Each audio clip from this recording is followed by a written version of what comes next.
ভয়ঙ্করতম ঘটনা।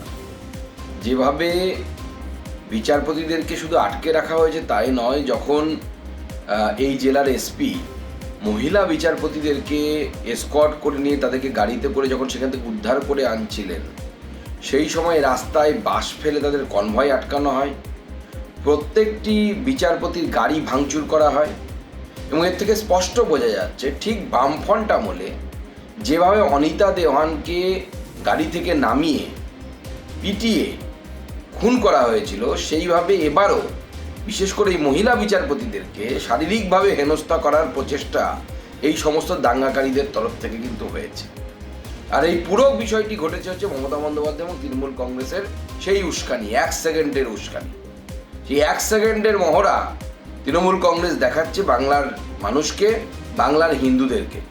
আমার সুজাপুরের মানুষ যারা 1,34,000 আন্ডার অ্যাডজুডিকেশনের মধ্যে ছিল, তার মধ্যে ফার্স্ট সাপ্লিমেন্টারি লিস্ট এবং সেকেন্ড সাপ্লিমেন্টারি লিস্টে বহু প্রকৃত ভোটার ডিলিটেড হয়ে গেছে। তারা সকাল থেকে রাস্তায় নেমে আন্দোলন করছে, রাস্তায় আন্দোলন করছে, রাস্তায় রান্নাবান্না করছে। নিশ্চয়ই আমি সেখানে হাত গুটিয়ে বসে থাকতে পারি না।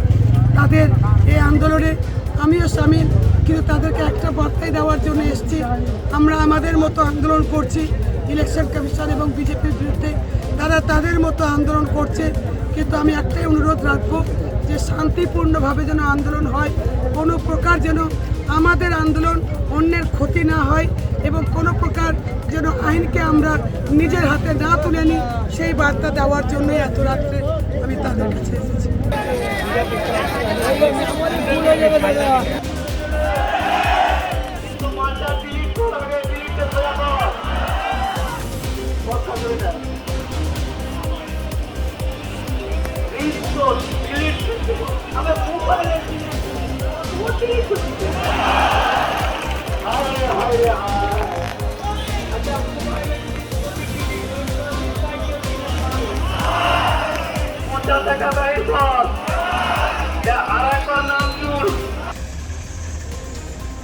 এই একটু এদিকে জানলা দিয়ে দেখাও, জানলা দিয়ে দেখাও, এই জানলা দিয়ে দেখাও। সব ভেঙে চুরমার করে দিচ্ছে গাড়ি, পুরো গাড়ি চুরমার। কোথায় মাল ওটা, কোথায় নিয়েছে, কোথায় কোথা বাড়িতে না দাঁড়িয়ে চলে যায়।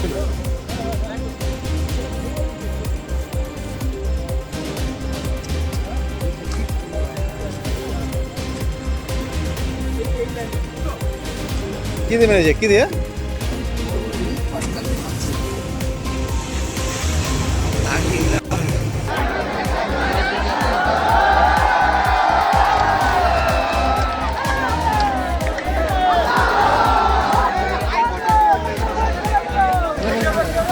আমাদের ভিডিও ভালো লাগলে লাইক এবং শেয়ার করুন।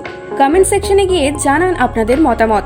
আরও ভিডিও পেতে আমাদের চ্যানেল সাবস্ক্রাইব করুন এবং প্রতি মুহূর্তে খবরের আপডেট পেতে প্রেস করুন বেল আইকন।